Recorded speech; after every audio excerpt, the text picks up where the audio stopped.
Welcome to Season 10 of the Parenting Aces Podcast, part of the Tennis Channel Podcast Network. I'm your host, Lisa Stone, and this week we are talking tennis tech. I love how much our industry has learned to pivot during this crazy pandemic. We've seen so many cool new opportunities come up in the world of tennis, new products, new services, new options for play, and this week we're going to be highlighting something called RacketStats, and our guest is Andy Durham. Andy's been involved in the tennis world for decades. I don't want to give away his age, but he has been around for a while. And one of the things that he saw missing in tennis was an effective way to track matches. And so he has developed a technology that he's using with coaches, junior coaches, with college coaches, with professional coaches, and players to help them really understand what's going on in their matches so that they can use that information in their sessions to improve and do better next time they get out on the court. So without further ado, I'm going to bring Andy Durham onto the screen. Andy, welcome. And I'm seeing your iPad, but not you. There you go. Hey, how are you? Lisa. Welcome to the podcast, and we're so thrilled to have you and to learn about RacketStats today. Yeah, RacketStats has been in concept for years. Bill Jacobson with CompuTennis started it in the mid-'80s, and statistics and analytics have been around even before that by paper. There are a number of people who've, Bruce Olds and Bill Talbot, they actually started doing some stats back in the 40s and 50s, but it's grown today through Golden Aces that Federer uses, the brain game with Craig O'Shaughnessy and Warren Pretorius with Dartfish and Tennis Analytics. Now, those things the pros have access to, but my main concern was that the average person anywhere in the world does not have access to any of that information. And parents and players, and not necessarily coaches, are sort of left out of the loop. And we needed to get something that was simple to use, that was free to use, and that way anybody could use it and hopefully get their kids involved and maybe develop better communication between the parents, coaches, and the players, which is lacking today. Oh, see, you use my favorite C word, communication. That is kind of one of the underlying messages that we try to communicate through Parenting Aces, is getting the coaches and the parents to talk more and to understand what each one is looking for and working on, and so that they can come together and really form a team to help players reach their highest potential. Yeah, I was listening to Warren Pretorius last week in a webinar that he did through the USPTA. Very good. He's got very advanced things in terms of analytics. Excellent for the person out there that can do that. And one of the facts that he brought up was that coaches evidently they did a number of studies on different sports of coaches, and they turned out to be only about 45% correct on their advice in terms of how they viewed the match. And that makes sense because, if I'm a serve and volleyer, then I'm looking at my tennis match and I'm saying, hey, you didn't get to the net enough. You could have gone in on this and this. If I'm a baseliner, then I'm looking at it totally different. So our perspective sort of skews what it is, and what gets lost is the child. Maybe the child is a baseliner. Maybe they do like the net. Why don't we develop those certain talents and show them how that they are improving? Because the time that you learned something when you were playing to the time you could really use it, there's a real huge delay. Mm-hmm. Yeah. So how did you kind of get involved in this whole issue of stats collection and stats analysis? In the 80s, I was actually the statistician and head of a crew that did all the analytics for Wimbledon with Billie Jean King, Barry McKay, Arthur Ashe. And I had already been using it for some time with players like Joey Blake, Sarah Gomer, And I'd actually worked with Dennis Ralston, with Chris Evert and Martina. And so I've been using it, and I've seen the results and what they could get out of it. They, particularly with Chris Evert, one of the things Ralston wanted to do is to show her that she really was good at the net and prove it to her. Mm-hmm. And unless you are keeping track of everything that you do, you really, as a player, you're one of the worst ones to know. And the coach is sitting there getting very frustrated. Well, if we can show them that, hey, like, I don't know why you're staying at the baseline because you're only winning 10% of the points back there, but at the net, you're winning 65. Why would you want to stay at the baseline all the time or whatever? Yeah. Yeah, I love that. And it's so true, right? Because I know just as a parent, when I would sit and watch my kids' matches and I would ask him after, what do you think your serve percentage was? What do you think this and that? And I would be tracking with a pad and paper. There was a big disconnect for sure.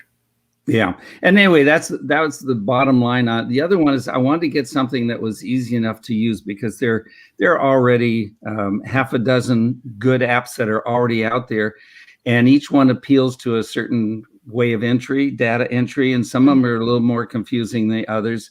And I wanted something that was based on something that was very simple. So we have two levels in RacketStats, a beginner mode and an advanced mode. And the beginner mode kind of replicates the basics of how you enter the data going from the top down and up. So anybody could start off with a beginner mode pretty easily. Then if they like it and they want more information, then they go to the advanced mode. And the advanced mode is a little more complicated, but it's still based on real simple moves. You score the serve, the return to serve, and the last point. And that's simple. Now there's information that it doesn't collect. It doesn't collect, rallies or very specific things. But then that's where those higher levels of analytics come in. Mm-hmm. Mm-hmm. And so you are now using this. You've been working with a lot of college teams and going to matches and tracking stats for those matches and taking them back to the college coaches. And then what happens once you turn that data over to the coach? What does the coach then do with it? Well, here's one of the disconnects is that the coach absolutely does not have time to be sitting down and doing this. They need to have people that are doing it. And that's where parents come in.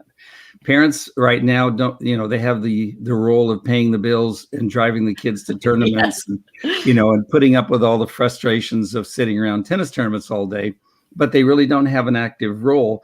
And they try to give feedback, but it's not always correct. They're left out. And through RacketStats, rather than biting your nail and pulling your hair out, you can be charting matches and getting something useful. And on top of that, because RacketStats is live, while I'm watching a player play, I can run through the stats and see something and go, oh, I wonder why that's happening. And then I can look for it to happen again and again during the match, which is not always available on the other apps. Right. Yeah. Most of the other apps that I've used or seen, you track during the match. And then once the match is over, you can go in and look at the analytics and kind of figure out what went on out there. But having that real-time feature is something kind of new, pretty exciting. Yeah. Well, when I was doing the NITO men's finals this year, and that's when Medvedev played team. So you had that match going on, and Team Dominic took over the match early on. But when I'm looking at the stats, a couple of the key stats are winning points on your second serve and winning points on their second serve. So I'm looking at it by the end of the first set, Medvedev was ahead. I mean, he was up by almost 10%. And I'm thinking, if this continues, this is going to end the match. And that's what happened. He continued to do that for the whole match. And probably that's the thing that really made him, out of all the stats going to the net and everything else, his ability to do those two things made a huge difference. Interesting. All right. So enough talk. Let's see this really cool RacketStats app. And I'm going to just put up on the screen. This is the link to go to RacketStats website, and you can learn more about the app there. It's RacketStats.com, and Racket is spelled with a CK, not a CQU. So make note of that. But so Andy's getting this set up on his iPad. We had a little bit of a technical issue trying to share Andy's screen. So we're doing an old school workaround here where he's on one screen and pulling RacketStats up on his iPad so he can show it to us. Okay, here we go.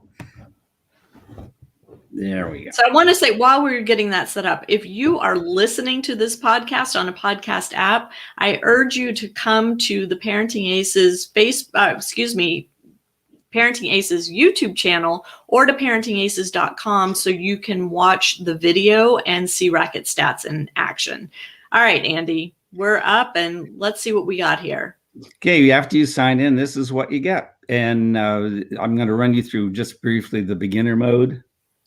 And the beginner mode is something like this. You have player 1 and 2 at the top. And by the way, you can change their names if you want to put their names in, not necessary at all. The game score, we use 1, 2, 3, 4 rather than 15, 30. We just think that it's a little easier for a lot of parents to understand who are getting new to this. Obviously, most of the people who have used it that are traditional players have gotten used to the 1, 2, 3, 4. And of course, you use that in college and World Team Tennis. Yeah. All right. So then, basically, you've got the serve, which is highlighted right now. So if it were a fault, you just tap over here, and it automatically pops up to second serve.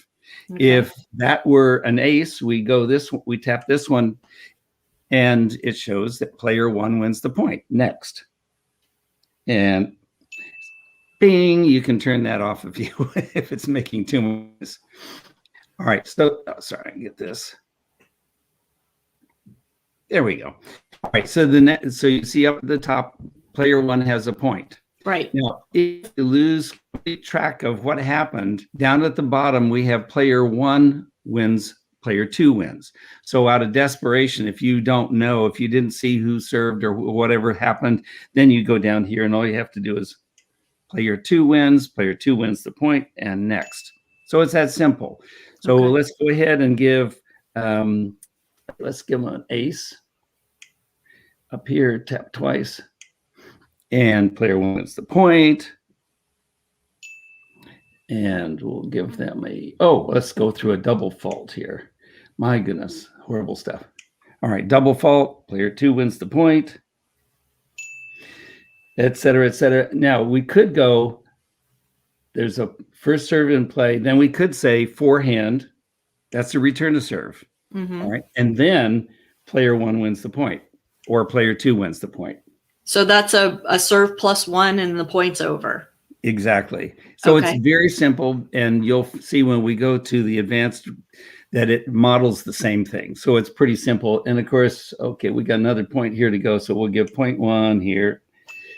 Okay, now it'll say player wins games 1. Now, if that's not true, if they didn't, because I've screwed up on my scoring, I can exit out of that, and I can go and score some more points. Okay. So that makes it a little bit easier. I tried to design this thing so that you couldn't screw up too much.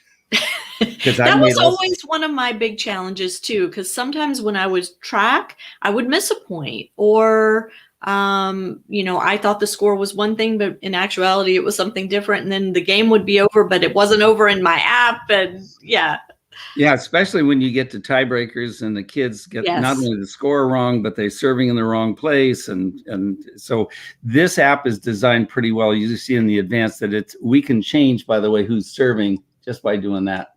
Okay. So if I've messed up, and here I've got 4 points for player 1 and 2, and I don't know who won the game, but I know the other person started serving, because in terms of analytics, the score doesn't matter. It doesn't matter at all. Yeah. So I could do the whole match without ever giving anybody a game, and I would have all the stats at the end of it. So for instance, down on the bottom, there we go over here, there is a button called stats. Mm-hmm. So we click that. And first thing you're going to notice, which also makes this very different, is that it says select a category to compare. Well, I've got the boys 14s. Well, very well, I can change that to boys 16s, 18s, college men, girls 14, 16. And this is a database that we've accumulated so that parents know pretty much whether their child is in line with where they should be. So in this case, we'll say, okay, we'll pick the 18s, and then next to the stats, which we don't have very many of right now, they're red buttons. If they're green buttons, then they tell us exactly the same thing as the red buttons, except green means good. And we try to make it pretty simple here. Okay. But I tap the red button or the green button, and it says your second serve points one is below the average range of 44 to 54%. So it gives you for that age group. For that age group. Interesting. Okay. So again, we're trying to put as much on this as possible without making it totally confusing. Mm-hmm. But that it has a stat for every one of the categories, so that if one of those things pops up, you tap it and it'll tell you roughly what they should be. So if I'm moving my daughter from the 14s to the 16s, that comes in handy. So I have another year to get her ready, and I can use the stats, and I know what they should be. And we just say, well, honey, this is what we're doing. Now we got to figure out how to get you there. Right. What do we have to do? And sorry. But it gives you something specific to work on. That's what I think is so cool. So in this case, you're telling me, or the app is telling me, that my kid's second serve points one is too low for finding success in that age group. And so when we go back to the coach after a tournament, because let's face it, not all of us can afford to pay our coaches to be there to watch our kids play every time, we can show the coach this information and say, hey, this is what the app's telling us. Maybe this needs to be the focus over the next few weeks before my child plays the next tournament. Right. And we don't, we're not saying that this RacketStats should be the coach at all. Right. We're simply providing the coach with information. Now that's up to the coach. It'd be up to the parent and the coach to figure out, well, out of these statistics, which ones are the ones that really matter?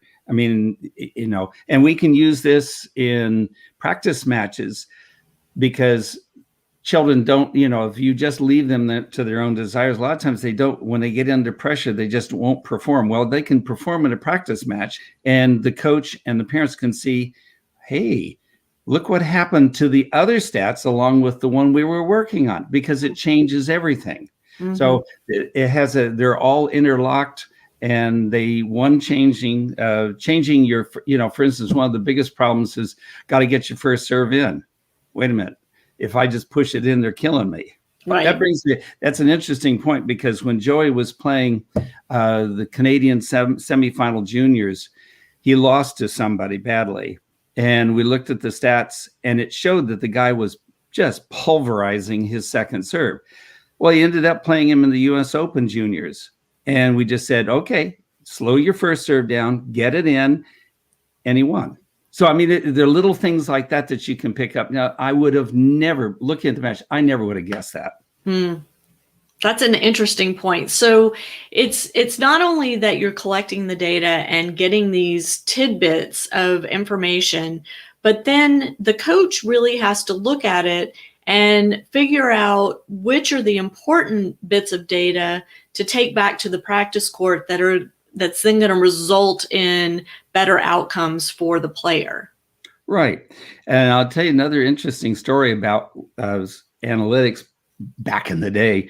When Martina was getting toward the end of her career, her overhead smash effectiveness was beginning to drop. Well, we found that. We saw that in her matches.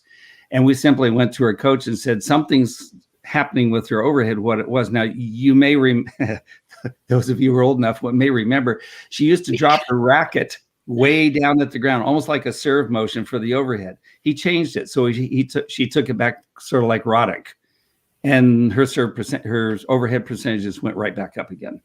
So that's something you see. We couldn't tell what the coach should do. We just could say something's happening. So you can see whether things are getting better or worse in very small increments. And of course, with kids today, how do we base winning and, the fact that they're getting better is on winning and losing, which really has nothing to do with whether they're really getting better in the long run. So we need to keep the parents focused on, hey, what we're doing is right. See, the stats are getting better and better and better. Yes, little Sarah is not winning yet, but look, these stats are getting better. And there will be a point at which she starts winning with these. Well, and I think that's a really important point, Andy, and one that parents tend to lose sight of because, as you said, you're absolutely right. We base progress on how many matches our kids winning. And if they're not in a period of winning matches, sometimes we get frustrated and think, oh, it's the coach. We got to move to a different coach, or, oh, my kid's playing the wrong tournaments. We got to look at that. But when you have this data, these stats that show that steady improvement, then it supports a coach who says to you, we're in this for the long haul. We are building a game for your child to have success in the 16s and 18s so that when those important college recruiting years are here, your kid is ready and competitive and going to be a great recruit. Well, to kind of go back to your career, you never stop learning, do you? I mean, Right. There were things you were working on to the day you stopped, and you're just trying to make them better and better. So it isn't something that's just for kids. This is a lifelong pursuit. If you're not improving, you're getting worse. Yeah. And the problem is how do we know really what to focus on? Should we focus on something at the baseline? I mean, look at the transition, both the men's and women's game over the last year. Have we seen so many drop shots and backhand slices? Oh, are we going back to the 70s? Well, that's because the people that are out there, the kids who are out there, haven't dealt with slices and all this, and now they're beginning to go to the net again as an option. And everybody, all of the players are doing it. They just can no longer stay back at the baseline. Well, yeah, the game's become too powerful, right? Too fast. And there comes a point where the human ability just can't keep up with the speed. So yeah, having these options and knowing what works is a huge key. And as we've talked about on this podcast lots of times before, one thing that happens as our children get deeper and deeper into their tennis journey is the margins between the kids at the top of the game and the kids, below that level become smaller and smaller. And you see that at the professional level, certainly, but you see it in college, you see it in the 18s, especially where the kids that are ranked in the top 10 in the nation, and then that next tier of kids, there's really not that much difference between their abilities. It's those small things that make the difference. And having the ability to look at these types of statistics that RacketStats can provide could be that difference maker. Yeah. When as a player, you're probably never really sure how good you are unless you have analytics. If you know your forehand is better than your backhand and you see it statistically, then when you're under pressure, you're gonna go for it. But if you're really not too sure, because I just made a little change in it, I'm not sure if it's gonna work, and and that sort of thing. So the players need to know where they stand on this whole, all the statistics that are out there. And statistics are going to get better and better and more sophisticated year by year from now on. And RacketStats is going to keep up with it, but so is everybody else. And I'm just hoping that it will keep some of the kids involved in tennis that may have wanted to give up, or parents who are fed up with little Sam not winning in more matches and stuff. And this way they can say, well, I know he's getting better. I'm working with the coach, or I'm doing the work. Mm-hmm. Heck, Joey was brought up with his father doing 99% of his work. And when you there are say a lot Joey, of parents, you're referring to Joey Blake, for those who don't know. Yeah, there are a lot of parents out there who do the work. Can we bring the Williams into this thing? If your parents are involved in it, then I think that kids have a much better support group in the long run anyway. And I think this helps bridge the gap between traditional parenting and what can happen in the future. Sure. Can you show us the advanced features on the app? Yeah, let's go back to, okay, we're going to clear the match. And okay, let's see. Oh, yes. Okay, we're back at the screen here, the advanced mode. And first of all, it lets you enter match details. Who's scoring? Where is it? That sort of information.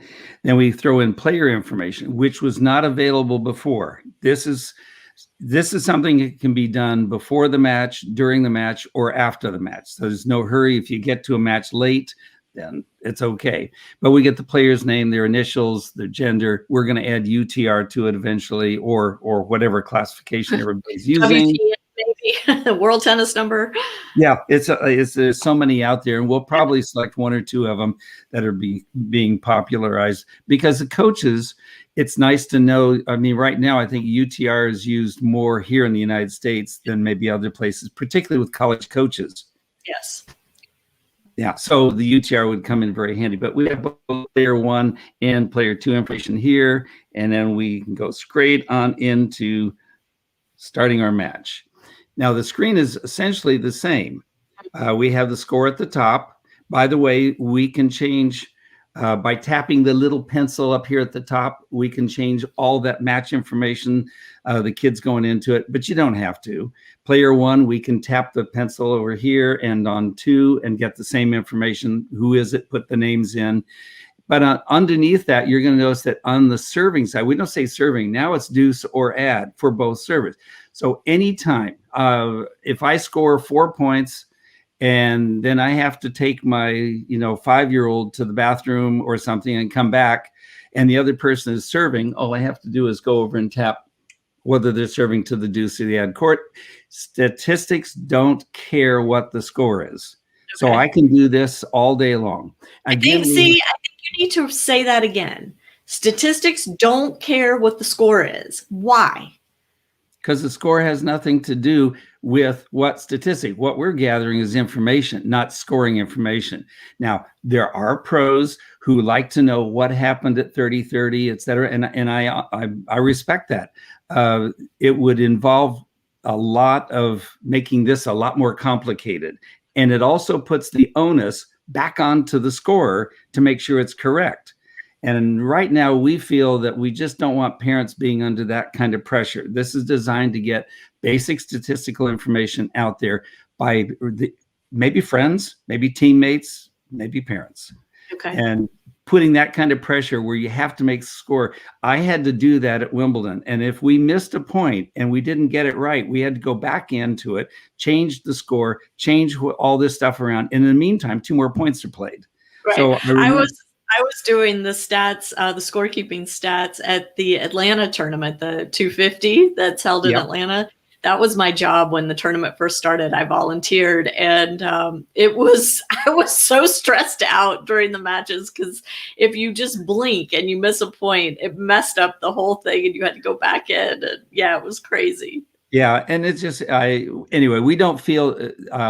We do have plans for a higher level eventually where we can bring in a lot of that. But right now, the majority of the people that are using RacketStats are parents or coaches or other players. And we just want to keep it simple because, as you're going to see here in a second, when we go through this, we get 34 different statistics where the other beginner only got 8. Okay. So this is show us what we do. Show us what we get. Yeah. Okay. So we've got a first serve, and we assume that it's going to be in play. And normally I will keep a thumb over the forehand and a thumb over the backhand. And when I tap it, you'll hear a click or a bing, and you've hit it. So you don't have to look down, because sometimes if they're serving and volleying, boy, I mean, it goes just like that. And if you're looking down to find forehand and backhand, so we made these buttons pretty big, so you can just keep your thumbs over them and tap it. And then it scrolls to the backhand was in play, or it was a winner, or it was a fault. Remember, Craig O'Shaughnessy says the majority of points are over in 4 shots, a serve, return, +1. And so things can happen very quickly. Anyway, so if we say it's in play, then the next category down, which shifts here with the screen, is either player 1 or player 2 won or lost the point. Very simple. So we'll say player 1 won the point, and it was a forehand. Then we go down, and this is where the meat of the statistics are. Ground stroke assumes that both players are at the baseline. A volley assumes that one player is at the net and the other one's at the baseline. Hello. There we go. There we go. Smash, somebody's at the net. Lob, somebody's at the baseline and somebody's at the net. So there's a lot of algorithm going on behind all this. And all we have to do is tap it, and all of a sudden it changes and it goes into our statistics, as we're going to see here in a minute. Approach shot and a passing shot. We don't yet have drop shots and other things because the screen starts getting so big that, again, it makes it complicated, but that will eventually be. And then, of course, if we tap a winner, by the way, for tapping a winner in air, we tap it twice, because if I tap it once, then it's going to go down. Sorry, here we go. Okay, down. I guess it's not showing. Normally it will go. Let's see. No, it's not going to go do that this time. Anyway, you tap it twice, and it goes to who won the point. Why is it not doing it now? I guess we haven't set it up. Okay. Maybe we didn't go through the point. Yeah. Yeah. Oh, you're right. I didn't finish. See, it's not going to let me end the point because I haven't told it what to do. All right. So forehand, and we'll say it's a volley. And now I can go down there if I tap it once. All right. See, it says player one wins the point next. So it always confirms. So you have two ways of getting out of it. So we'll play another point. We'll say this is an ace. So we tap it twice. It says player two won the point next. All right, so I can confirm that, or I can deny it. The other way is down at the bottom, you show player one wins the point or two. So if you're panicking, you just go down to the bottom and you tap the same two buttons that you would have in the beginner mode. Mm-hmm. So you can just get that point over with and move on to the next one. Yeah, we don't want to delay things on it. Right. Okay, let's go back to. Okay, we go back to return a serve. You see, you have your categories. Let's see, can you see it here? Okay, we've got serve one, serve two. Not sure why this is not behaving. Ew, there we go. Wow. Okay. I guess it's too bright. I'm wondering, Andy, do you have a match that is complete that you can just show us the finished match and let us see what stats that you're able to get from that? I thought you would never ask. We didn't rehearse this ahead of time, I promise. If we had, we would have figured out how to get Andy to share his screen. It's been a little crazy technical wise. Okay, we're going to clear that match. So I'm clearing the match. And all right. So I'm going to go ahead. Yeah, this is our original screen. Well, down at the bottom, you cannot see it, but on the bottom it has stats to a far left. So I tap stats, and this will pull up all the matches that I've done. Okay. There are all these matches I did yesterday. Let's find. Okay, we'll pick one here. So let's see. Oh, okay. And this was college men, so to speak. Okay, this is the Medvedev match against Team at the beginning of the year. And again, why are we not picking up any of this stuff? Let me switch over to. Wow, no? Yeah, I just think it's the light. It's making it a little challenging. See if I tilt it right. I'm away from it. Yeah, the screen's not as dark, but wow. There we go. That shows. Anyway. That's an awkward way to have to hold it. But so if you could just talk us through what we're seeing there, because it's a little difficult. Know what? But I have a printout. Let me get this printout because that's going to show up a lot better. Yeah.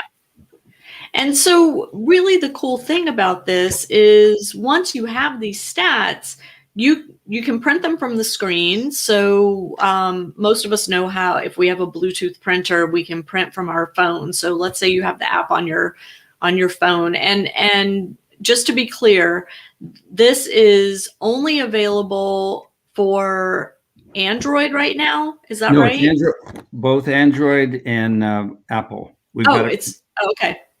It they is can available. Go to the Apple Store or the Google Store and pick it up. Okay. And is there a cost for getting the app?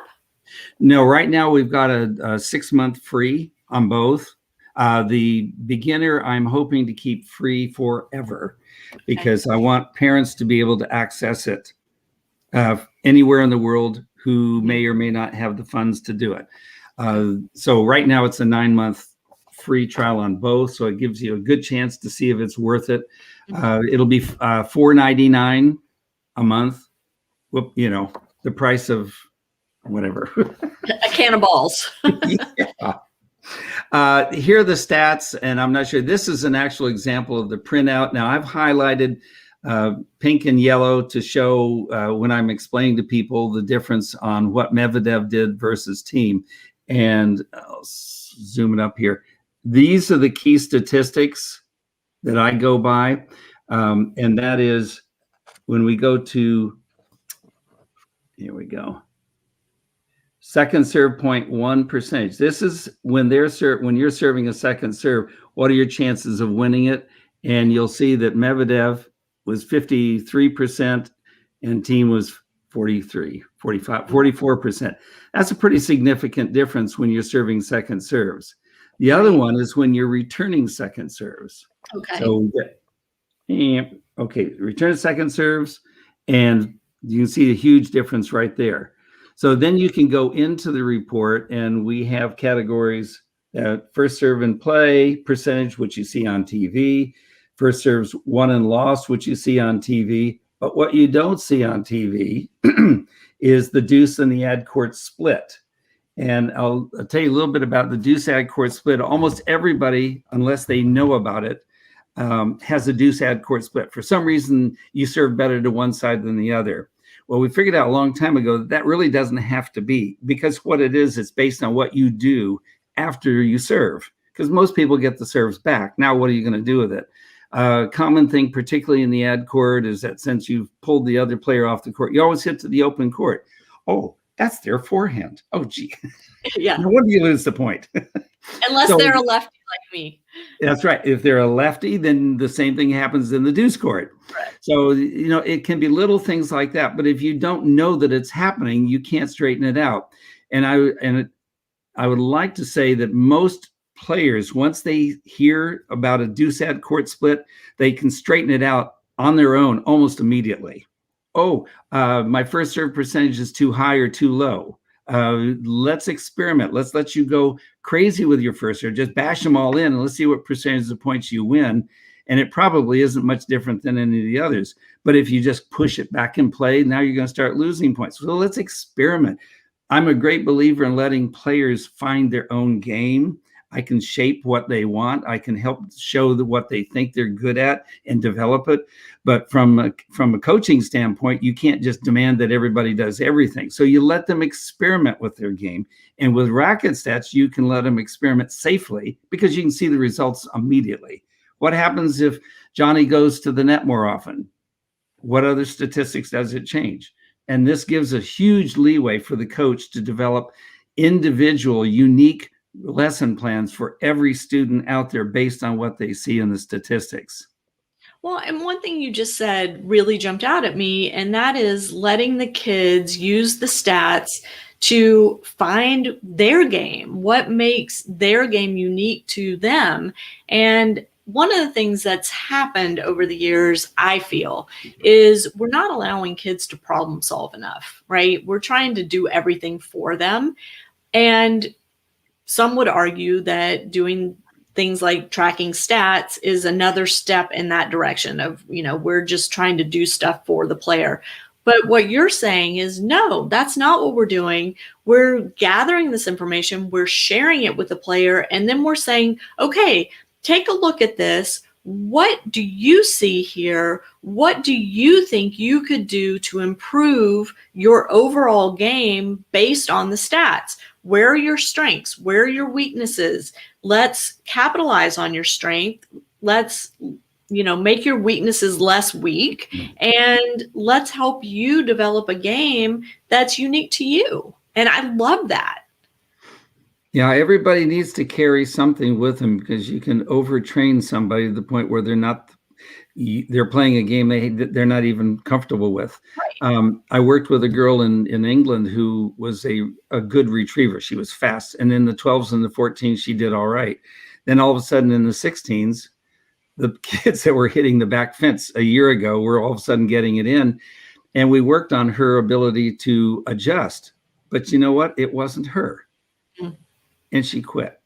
Mm.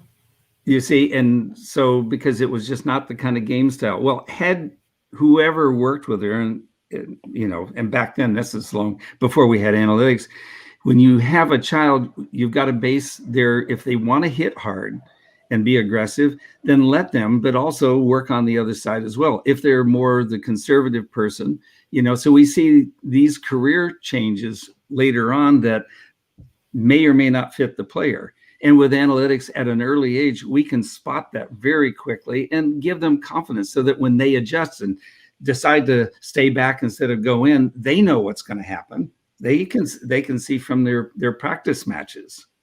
Well, and they understand the consequences of the different aspects of their game, right? So even from a fitness perspective, and this is why, I think it's interesting that you're saying that the score doesn't matter.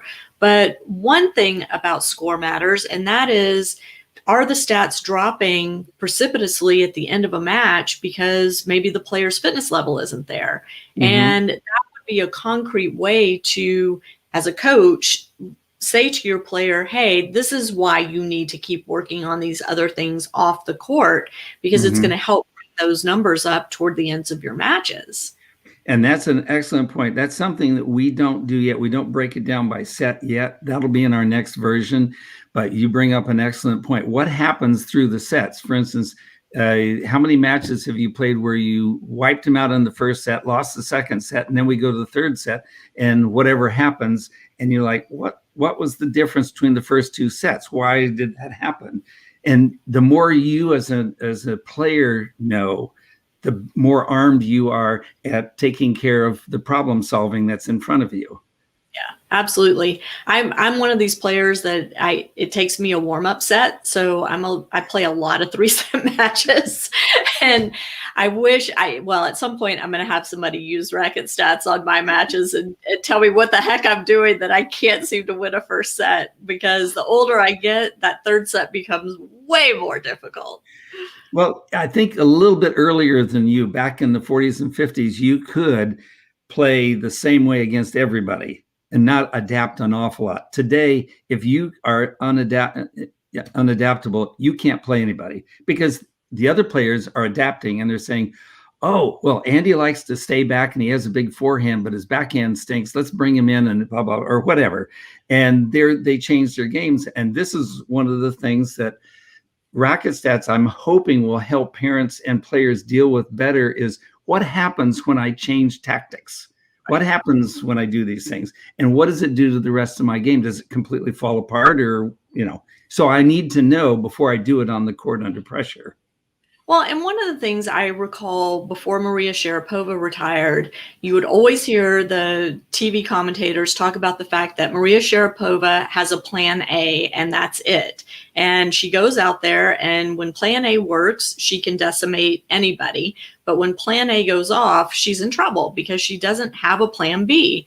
And using RacketStats to see what happens when plan A isn't working and you go to plan B can be really helpful to help a kid develop that confidence in switching between plan A, plan B, plan C, knowing that when they do have to leave their plan A, they have these other two game plans in place that are effective for them.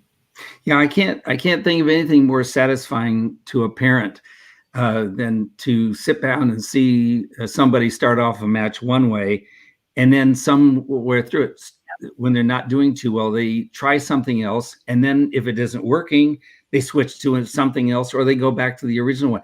I mean, just love to see players who can adapt that way and aren't afraid to try things. And we need to get our kids a little bit more adaptable that way. And also I can understand where parents who see them do, well, Johnny's not going to the net anymore. What in the world is he doing? Blah, blah, blah. No, well, they got to understand, hey, this is a change in tactics, and it might or might not work. But until Johnny understands it, we don't know. Right. And also, that whole thing of when a coach is working on something new with a player, right? Whether it's a grip change or a swing path change or whatever it is, having the ability to track that through RacketStats and show the player why they need to stick with it, right? Because the worst thing that I always felt was when the coach was working with my son on something and my son was really honing it in practice, but then he'd get into a match and try it a couple times and it didn't work the first 2 times. And then he'd revert back to the old way of doing things. It's like, oh my God, we just spent all this money and time helping you develop this new thing and you've abandoned it after 2 tries. Rather than sticking with it, now you've got a way through RacketStats to show the kid at the end of the match, you did this, and look, you won this % of points doing this new thing. And, that's a reason to stick with it. Right. He didn't necessarily win, but you can show him that he tried it. And he needs to know that, so he will try it again and again. Otherwise, he comes back and says, hey, Mom, I tried it twice, didn't work, so I gave up on it. Exactly. And we see that a lot. On the going back to the statistics, we do something else that's a little different, and that is we have a win-error ratio in every category. For instance, on the serve, how many aces and double faults, and we come up with a number. Where is it here? Okay, now you can't see this very well, but Medvedev's win-error ratio was 4, whereas Team's was 7. That meant that for, let's say he had 1 double fault, so he had 7 winners and 1 double fault. You divide these numbers into each other and you come up with a win-error ratio. Now that gives us the ability to relate to the database and how good is your serve. And instead of saying, well, he hit 2 aces this time and 7 aces that time, and which is hard to compare, we come up with, well, how many winners did you hit versus how many errors? And the numbers, for instance, for serving roughly is about 2.0. Means you serve at this younger level, you serve 2 aces for every double fault. That's a good starting point. On the ground stroke side, we reverse it. If you hit a winner, you're allowed to make 2 mistakes. But if you hit no winners, you can't make any mistakes. Yeah. So we try to simplify every category that way so parents understand that there's a relationship between the win-error ratio and how well they're performing, whether they're winning or losing. And as long as that win-error ratio is getting stronger and stronger, that means that category in general is getting better. Now, we don't know whether the volley is actually getting better or whether Johnny's actually choosing a better time to go in, or maybe his approach shots have improved, or his court positioning, or his speed, or all those other things that go into it. Right. But I think, again, the fact that this app, RacketStats, gives the parents and the players something to focus on other than just whether or not you won or lost the match. So being able to look at these ratios and these percentages match to match to match, tournament to tournament to tournament, and seeing hopefully progress, hopefully seeing those numbers get better and better from week to week. Or if the kid is in a training cycle where they are changing something drastic, at least being able to track that one specific change over time to make sure that it makes sense to continue with that change. Yeah. I think I was at a USPTA seminar here a couple of years ago, and they were saying that of all the children that play USPTA tournaments, the majority who drop out only play 2, because they get thrown in the deep end, and who knows who they draw in the first round, and they say, well, they were beating so badly that they get demoralized, and that's just when they put in all the work. Their parents have paid for the lessons. They've done all this work to get good enough to even play in a USPTA, and that's when they quit. Now I find that so frustrating. Yeah, agreed. And I think, that's why we're seeing this new USTA structure with these 7 levels across the country. It's why we're seeing UTR have such success with their events where the draws are done based on levels so that you don't have these first round blowouts, or at least you have a lot fewer of them because kids are being grouped based on their level and experience. And I think those are all real positives, hopefully to help kids stick with the sport long term. But, again, I think having the ability to look at these hard numbers and use that as a gauge for improvement rather than a win-loss record as a gauge for improvement is a real positive step. Right. And now that analytics is beginning to filter down from the Craig O'Shaughnessy's and the pros and all that, who've done just an incredible job through the use of the cameras that they use on court and the analytics that's available through computers who are doing all these calculations where the ball lands. I think it's fascinating. Well, we want to try and bring analytics to the base, to the people who are starting this, and give them some hope as to how to use them, and also the player, because now the player, when they become educated in all the different statistics that are available other than first serve percentage and all that, they now can learn to adjust their game. And that's going to be the tough thing over the next few years, is getting parents and coaches to buy into it. Players never are a problem. You show a player something, they never seem to argue with statistics. Oh, I didn't know I did that. Oh, what do I need to do? Okay. And it's that quick. Whereas everybody else is sort of shooting in the dark. And hopefully through all the, the half dozen apps that are out there, we can get parents actively involved in it, improve communication to parents and to the players through all of this. And hopefully we can come up with some better results. And nothing else, maybe make a player's life a lot more fun. I love that. So I encourage all of you to go to the link that you see down on, where's my finger? There we go, down on your screen, RacketStats.com, and check out this new incredible app. It is free for now, and hopefully will stay free for at least a trial period that's significant enough for you to try it out and make sure that you find some value in it. At least the beginner level is going to stay free for the time being, right, Andy? And forever. And that forever. Okay, love it. You heard that here. And the advanced level is free for now as well. So I encourage you to check that out. Andy Durham, thank you so much for joining us on the podcast. It's been a pleasure. I wish you all the success with RacketStats. And as updates come out, I hope you'll come back and share them with us.